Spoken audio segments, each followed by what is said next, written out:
Hello everybody, welcome back to our YouTube channel How Logical. In today's video, I'm gonna show you guys how to log into your PNC Bank account.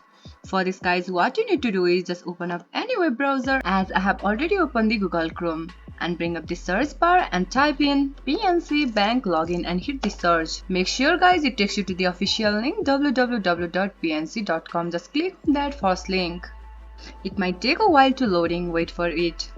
Now guys, you'll be redirected to the official website of PNC.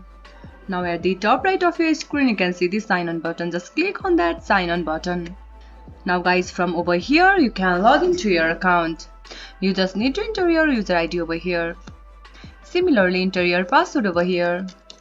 Just click on remember user ID for further use, but I suggest you guys do not try it in public computer. In case if you forgot your ID or password, you can click on the forgot ID or password, then you'll be easily recover your ID or password. And once you click on login button, you'll be easily access your account. This much for today's video. If you guys find this video helpful, don't forget to give it a thumbs up. And do not forget to subscribe our channel. And also hit the bell icon for our latest video.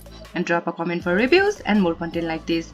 I'll see you guys again in our next video. Thank you for watching.